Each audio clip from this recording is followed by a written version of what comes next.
પ્રેરણા, મારું ગામ મારી સ્કૂલ. લેખિકા પ્રીતિ શાહ.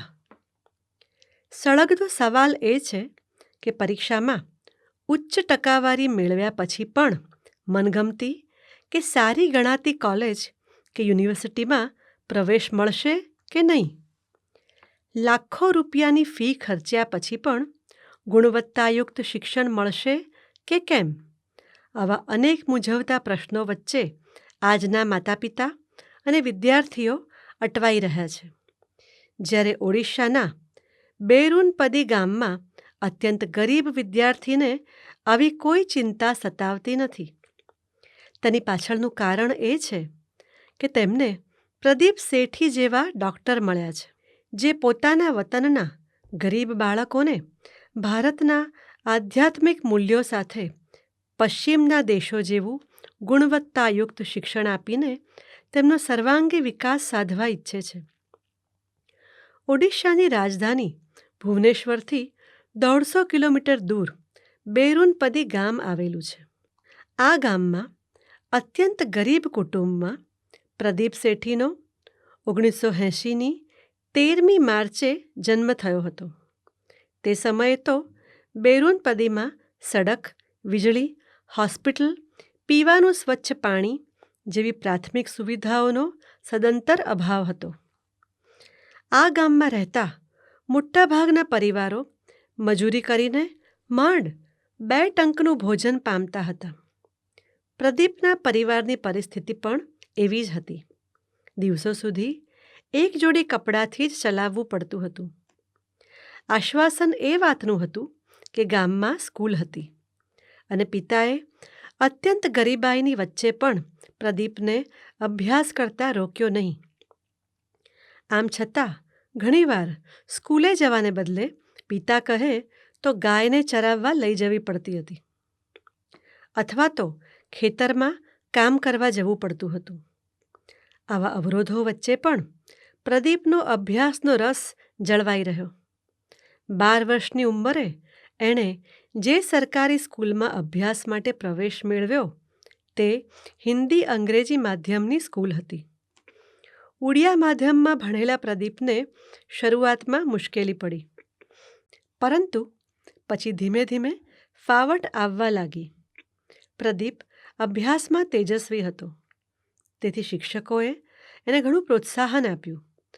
10મા અને 12મા ધોરણમાં ખૂબ સારા માર્ક્સ સાથે ઉત્તીર્ણ થયો.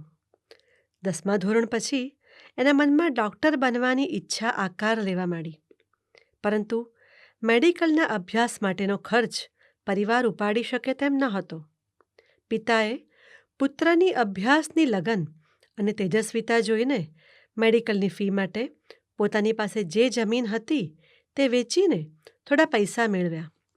પ્રદીપ પણ અભ્યાસની સાથે સાથે સમય મળે ત્યારે મજૂરી કરતો હતો. આ બધા પ્રયત્નો કર્યા પછી પણ મેડિકલનો અભ્યાસ કરવો મુશ્કેલ હતો, પરંતુ ગામના કેટલાક લોકોએ તેને મદદ કરી અને દર મહિને 1300 રૂપિયા તેને મળવા લાગ્યા, જેમાંથી તે પુસ્તકો ખરીદતો અને હોસ્ટેલના મેસની ફી ભરતો. હવે તેનું લક્ષ્ય એક જ હતું, ડૉક્ટર બનવાનું. 2004માં MBBSમાં ઉત્તીર્ણ થઈને દેશની પ્રતિષ્ઠિત એમ્સમાં માસ્ટર્સ કોર્સ માટે પ્રવેશ મેળવ્યો.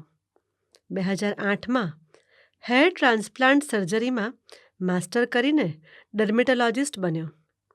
આ ક્ષેત્ર સંશોધન અથવા સૌંદર્ય સાથે જોડાયેલું હતું. ઋષિકેશમાં પ્રેક્ટિસ શરૂ કરી. તે સમયે એમણે પરમહંસ યોગાનંદની આત્મકથા ઓટોબાયોગ્રાફી ઓફ યોગી વાંચી અને તેનો એમના મન પર ઊંડો પ્રભાવ પડ્યો.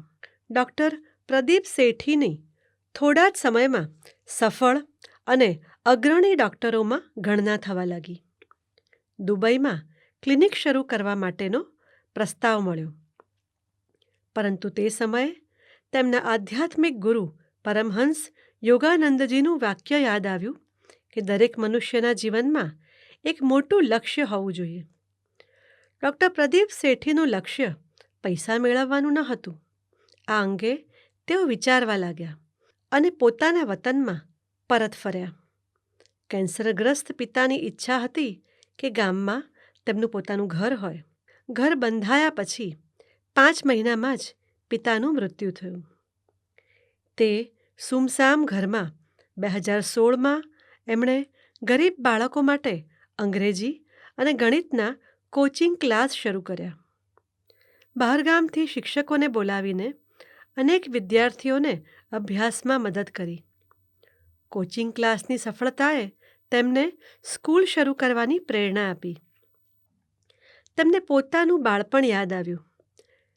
તેમણે ગામમાં ગરીબ બાળકોને આંતરરાષ્ટ્રીય સ્તરનું શિક્ષણ નિઃશુલ્ક મળે તેવી સ્કૂલ સ્થાપવાનું નક્કી કર્યું. ગામમાં જે જમીન પર એમણે મજૂરી કરી હતી તે જમીન પર સ્કૂલ બનાવવાની શરૂઆત કરી. ઘણા ગામ લોકોએ તેને માટે પોતાની જમીન દાનમાં આપી. 2023ના એપ્રિલ માસમાં 10 એકર જમીન પર ઉત્કલ ગૌરવ ઇન્ટરનેશનલ સ્કૂલ શરૂ થઈ. આ સ્કૂલમાં 2,500 બાળકો અભ્યાસ કરી શકે તેવી ક્ષમતા છે, પરંતુ અત્યારે 450 બાળકો અભ્યાસ કરે છે.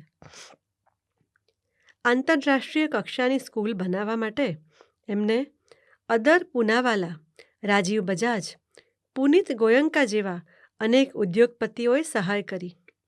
અત્યાર સુધીમાં તેમણે 3,000થી વધુ વ્યક્તિઓની હેર ટ્રાન્સપ્લાન્ટ સર્જરી કરી છે, જેમાં ફિલ્મ ઉદ્યોગ, ક્રિકેટર અને કોર્પોરેટ જગતની અનેક વ્યક્તિઓનો સમાવેશ થાય છે. એ સૌનો પણ તેમને સહયોગ પ્રાપ્ત થયો છે.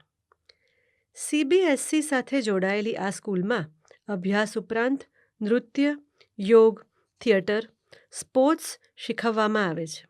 તે ઉપરાંત કૃષિ, વ્યવસાય, ઉદ્યોગો તથા માનવીય મૂલ્યોના વર્ગો લેવામાં આવે છે. ઓક્સફર્ડના તેમજ USS, UK અને જાપાનના પ્રોફેસરો ઓનલાઈન કોચિંગ આપે છે. શરીર, મન, બુદ્ધિ ત્રણેય દ્વારા વિદ્યાર્થીઓનો સર્વાંગી વિકાસ થાય તેવી ઈચ્છા રાખનાર ભારતના અગ્રણી ડૉક્ટર પ્રદીપ સેઠીનું અન્ય વિસ્તારોમાં પણ સ્કૂલ શરૂ કરવાનું સ્વપ્ન છે.